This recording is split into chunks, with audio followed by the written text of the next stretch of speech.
Sebenarnya nggak ada yang salah dengan jawaban Anies saat ia ditanya sama Gus Miftah, seorang tokoh NU. Ini disiarkan dalam akun Instagram milik Gus Miftah. Kata Gus Miftah, "Pak Anies, jenengan ini sebenarnya orang apa? Orang Jawa apa orang Arab?" Anies langsung menjawab, "Saya ini wong Jogja, sukanya makan gudeg." Gitu kira-kira jawabannya. Iya benar, nggak ada yang salah dengan jawaban itu. Anies memang dibesarkan di Yogyakarta. Ia dilahirkan di Kuningan, Jawa Barat. Dari ayah, ibu keturunan Arab. Jika pertanyaan yang sama diajukan ke Ahok misalnya, "Pak Ahok, Anda ini sebenarnya orang mana? Orang Cina apa orang Belitung?" Gue sih yakin jawabannya sama kayak Anies juga. Dia orang Belitung asli, lahir di Belitung, dibesarkan di Belitung, kemudian sekolah di Jakarta, lalu menjadi politisi. Sama seperti Anies juga yang berdarah Arab. Dalam diri Ahok mengalir darah Tionghoa, darah yang memang bukan asli Indonesia atau Nusantara. Tapi Anies dan Ahok adalah putra Indonesia asli, lahir di Indonesia, dibesarkan di Indonesia, meskipun dalam diri mereka ada darah dari luar ya, dari Yaman atau Tionghoa. Jadi keduanya punya hak dan kedudukan yang sama dengan warga negara lain seperti kita. Nggak penting lagi ada darah Arab atau darah Tionghoa, keturunan Arab, keturunan Tionghoa. Yang penting adalah seberapa besar peranmu bagi Indonesia. Kalau mereka WNI atau kita WNI, itu yang paling penting. Jawaban Anies yang mengaku sebagai orang Jawa asli menjadi tertawaan banyak orang.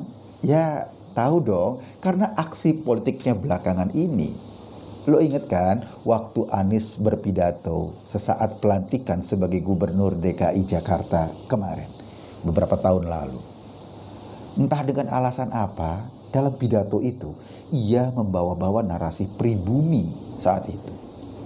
Meskipun sih dalam pidatonya ia menyebutkan masa penjajahan Belanda, tapi siapapun bisa tahulah latar belakang dari kosakata pribumi dalam konteks perpolitikan di Jakarta saat itu. Orang ini udah menjadi rahasia umum.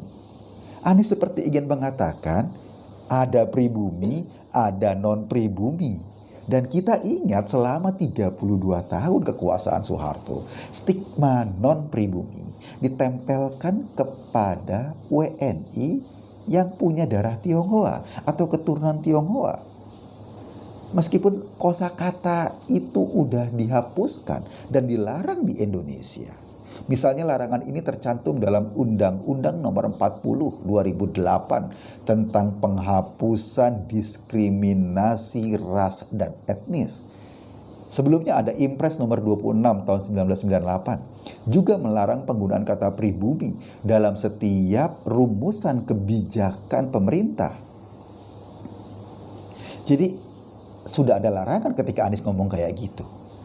Bagi saya, pilihan diksi pribumi dalam pidatonya Anies waktu itu seperti ingin meneguhkan kembali politik identitas yang menjijikkan. Kita tahu Anies memenangkan pertarungan di Jakarta melawan Ahok dengan menggunakan seluruh energi politik identitas yang paling brutal. Ingat dong, ayat dan mayat dijadikan tunggangan politik. Isu rasial dijadikan slogan. Sesuatu yang sebetulnya sangat berbahaya bagi Indonesia jika ketajaman perbedaan justru dijadikan pijakan untuk memenangkan pertarungan politik. Sampai sekarang, residu politik identitas Pilkada Jakarta masih terus kita rasain. Lo ingat atau lo tahu sekarang PA 212 misalnya masih aja berulah seolah mereka adalah kekuatan politik sendiri yang punya power gerakin massa. Padahal orang itu juga. Ya ganti nama dari FPI lah. Mereka meneruskan kemenangan politik identitas yang brutal di Pilkada Jakarta lalu dalam peran politik selanjutnya. Dan kita semua juga tahu di Jakarta Anies adalah epicentrum dalam pertarungan politik itu. Coba aja perhatiin.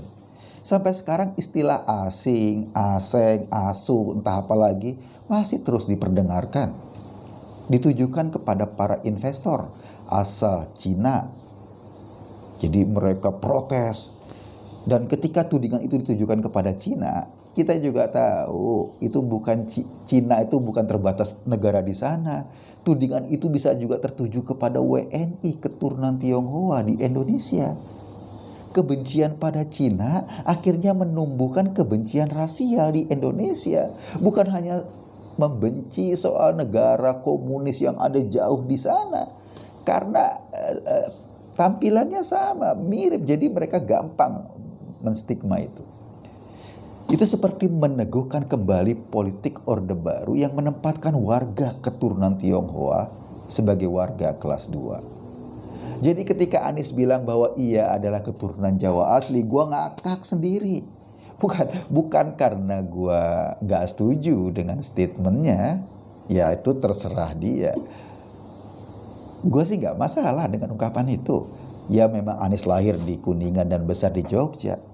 Tapi apa dia melupakan peran politiknya selama ini yang justru menyuburkan kebencian rasial dan politisasi agama di Indonesia? Gue setuju aja Anies ngaku sebagai orang Jogja, Jawa asli, doyan gudak, gak ada masalah. Meskipun di mata gue itu juga gak lepas dari target politiknya juga. Dengan mengaku sebagai orang Jawa atau mengidentifikasi diri sebagai orang Jawa, Anies tahu itu bisa menarik simpati banyak warga negara Indonesia yang kebetulan keturunan Jawa. Anehnya, gerombolan yang selama ini mendukung Anies dengan politik rasialnya, politik identitasnya, sangat senang dengan statement itu. Iyo, Anies keturunan Jawa katanya. Anies yang keturunan Arab diaminkan ketika ia bilang Jawa asli. Dan gak masalah, buat gue sendiri gak masalah. Sementara mereka menuding Jokowi yang Jawa asli keturunan Cina. Itu yang aneh. Bangke kan? Jadi gini, politik rasial kayak gini emang gak ada manfaatnya jika terus-menerus dihembus-hembuskan di Indonesia. Anies tuh WNI, Ahok WNI, Rizik juga WNI, tapi yang kabur ke Saudi. Sebagai WNI, mereka semua sama kayak kita, punya hak dan kewajiban yang sama di mata hukum. Kalau Ahok atau Anies berprestasi, ya harus diapresiasi. Jika berbuat salah, ya mesti bertanggung jawab di hadapan hukum. Kalau berbuat salah buron, ya itu mah gak bertanggung jawab. Jadi soal politik identitas itu sebetulnya gak penting lagi kita dengung-dengungkan. Mau Anies ngaku Jawa, Sunda, ngaku Manado pun kita gak masalah. Yang penting dia sadar bahwa perannya selama Pilkada Jakarta kemarin itu sudah membuka gerbang yang cukup bahaya bagi Indonesia dengan politik identitas, politisasi agama, politisasi rasial. Udahlah kita lupain, jangan lagi ngomong soal rasial, identitas dan lain-lain. Yang paling penting adalah perannya buat Jakarta atau buat Indonesia. Gue sih cuma ajak lo berpikir.